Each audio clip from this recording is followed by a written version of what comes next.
नमस्ते दोस्तों, आज के वीडियो में हम राजपूतों के गौरवमयी इतिहास में यात्रा करेंगे। भारत के महान योद्धा, बहादुर शासक और हमारी धरोहर के नायक।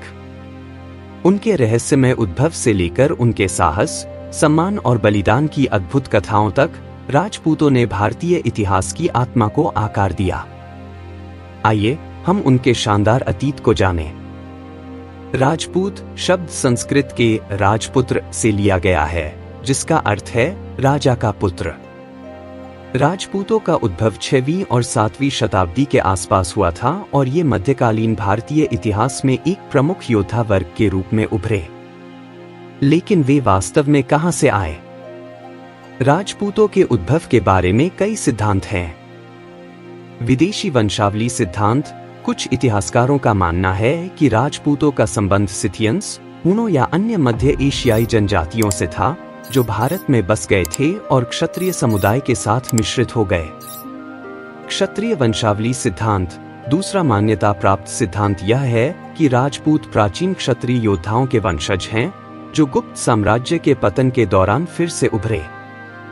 अग्निकुल सिद्धांत। एक प्रसिद्ध किंवदंती के अनुसार राजपूतों का जन्म एक पवित्र अग्निकुंड से हुआ था, जिसे सेज वशिष्ठा ने माउंट आबू में विदेशी आक्रमणकारियों से भारत की रक्षा के लिए किया था। चाहे उनके उद्भव का तरीका कोई भी हो, राजपूतों ने उत्तरी और पश्चिमी भारत में स्वयं को शासक और रक्षक के रूप में स्थापित किया।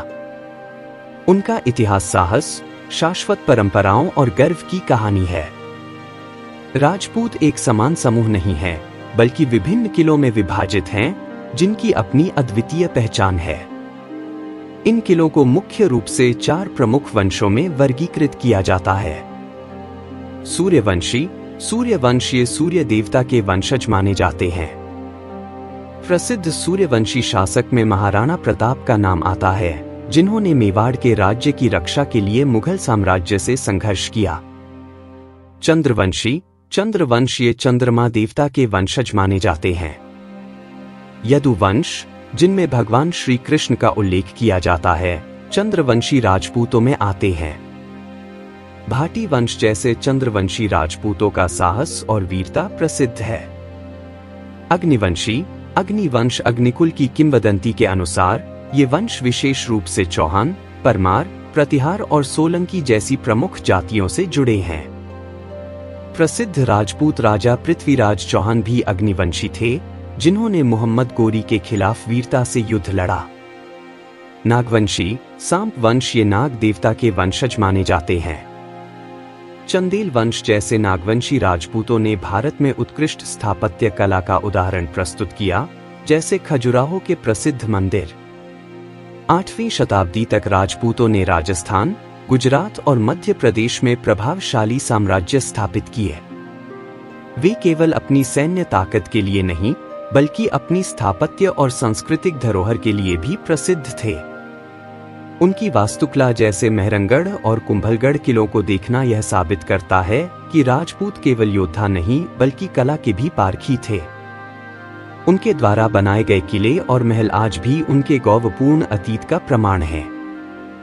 राजपूत अपनी भूमि की रक्षा के लिए लगातार विदेशी आक्रमणकारियों से भिड़ते रहे। 12वीं शताब्दी में प्रसिद्ध पृथ्वीराज चौहान और मोहम्मद गोरी के बीच तीराइन की लड़ाइयां हुईं, जो राजपूतों की वीरता का प्रतीक बन गई। लेकिन सबसे दिल दहला देने वाली कहानी चित्तौड़गढ़ की रानी पद्मिनी की है, जिन्होंने दिल्ली के सुल्तान अलाउद्दीन खिलजी के हमले से बचने के लिए हजारों महिलाओं के साथ जौहर आत्मदाह किया। मुगल साम्राज्य के आगमन के साथ राजपूतों के संघर्ष और भी गहरे हो गए। जबकि महाराणा प्रताप ने मुगल साम्राज्य का विरोध किया, वहीं अन्य राजपूत शासकों ने अकबर के साथ गठजोड़ किया और मुगल राजपूत वैवाहिक गठबंधन स्थापित किए।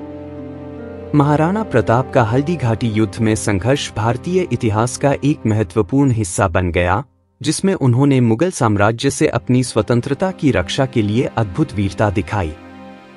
मुगल साम्राज्य के पतन के बाद राजपूतों को नई शक्तियों जैसे मराठों और अंग्रेजों से चुनौती मिली। 19वीं शताब्दी में अधिकांश राजपूत शासकों ने अंग्रेजों के साथ संधि की, लेकिन अपनी सांस्कृतिक पहचान बनाए रखी। आज भी राजपूतों की धरोहर उनके किलों, महलों और सांस्कृतिक कार्यक्रमों के रूप में जीवित है।